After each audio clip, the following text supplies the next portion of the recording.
All right, hello. Just explaining a forearm and grip routine that I did 5/20/2025. The first exercise that I did was the 2-inch axle bar wrist curls. These weren't full range, as you can see from the video. I just worked up to heavy weight for 12, and then I did a down set for about 50 reps. I'm sure I miscounted somewhere in some of these sets, as the higher rep sets I always seem to miscount something. But it's pretty straightforward, just worked up to a heavier weight and then did a down set.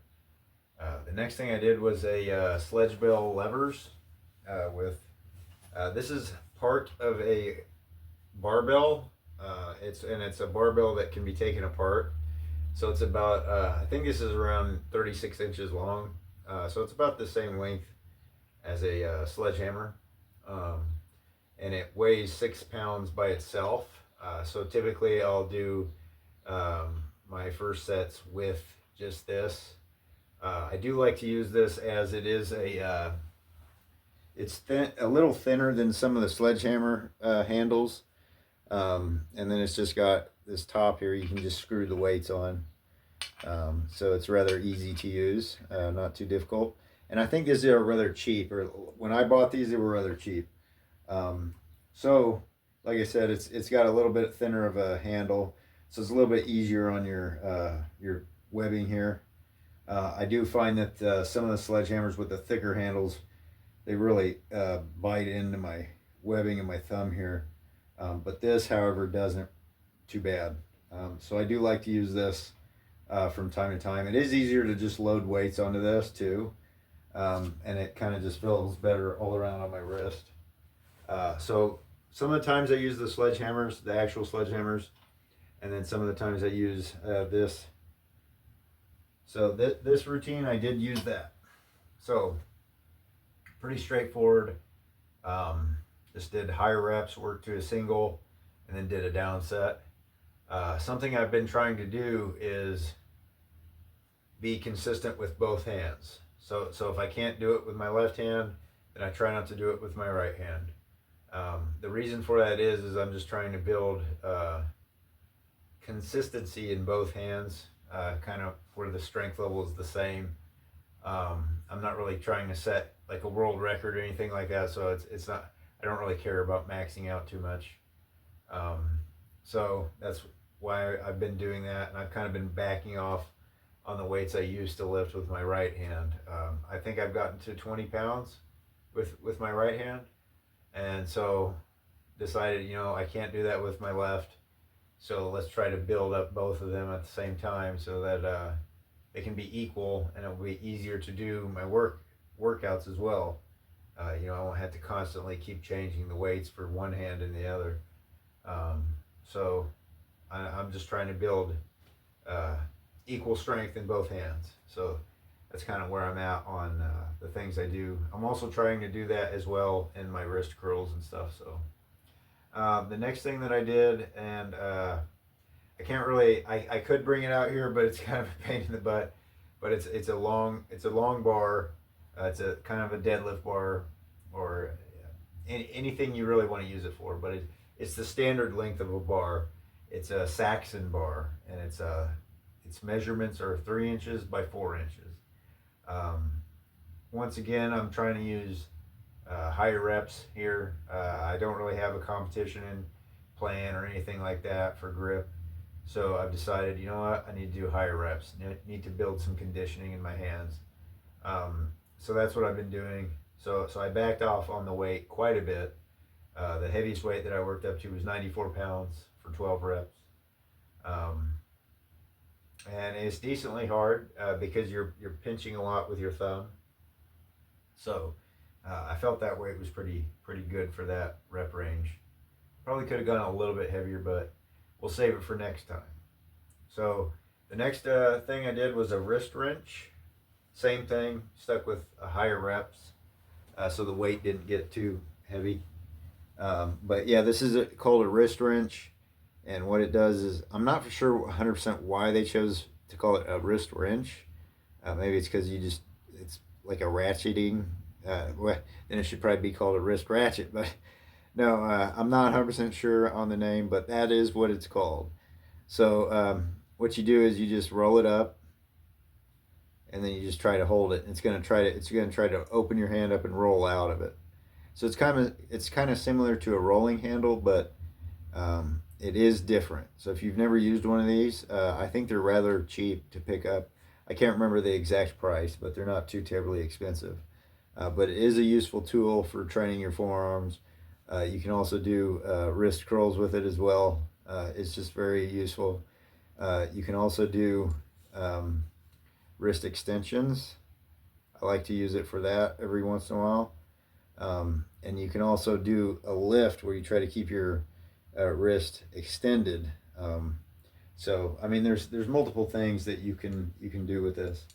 But this time I just chose to do just the traditional, just the grip lift, I guess. Working on the flexion of the wrist and the fingers.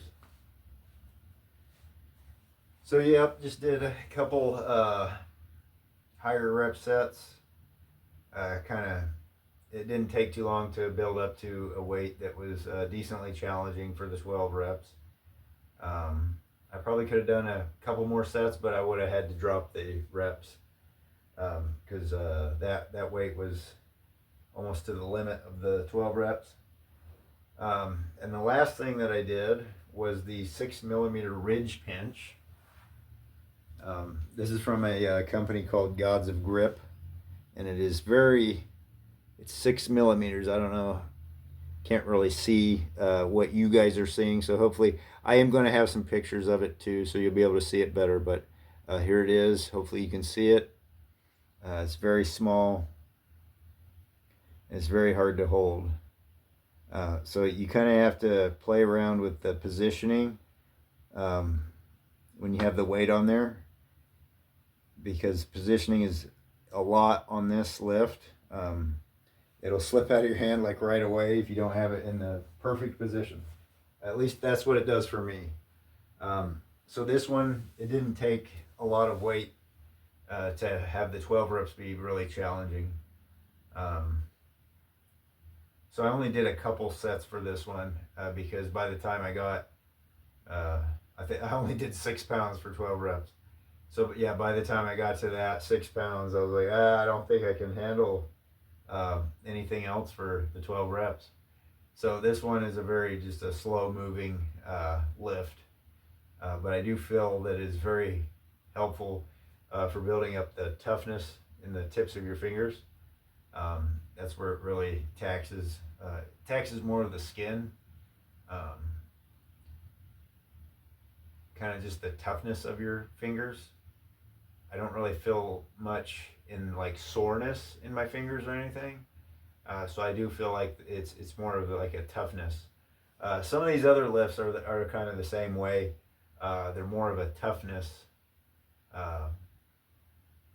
test because it can cause a lot of discomfort or pain, and this one kind of does. You're going to feel it a lot in your fingertips as you're trying to do the reps. But that's enough rambling about that. If you have any questions, comments, or tips, or you want to figure out where to get these items, you can always ask below, and I will do my best to provide that information to you. These tools are pretty interesting. Some of them I did make myself. This one I didn't really make it myself, but like I said, I bought it was a standard bar for the 1-inch weights, and I didn't need it anymore. So instead of just getting rid of it, I found another use for it. So I took off the other section of it. There was another section that attached to here, and decided to use it for this. And so that's what I did. And then everything else, I think, so my axle bar I got from Arm Assassin Strength Shop. The 3x4 Saxon bar I got from Arm Assassin Strength Shop. And I think the wrist wrench I just got off of Amazon. So you can also search for that on Amazon, and I think it was a decent price. And the 6mm ridge pinch, was from a company called Gods of Grip. I kind of like to pick up these obscure, I would call this more of an obscure grip tool, as you don't really see a lot of people using it.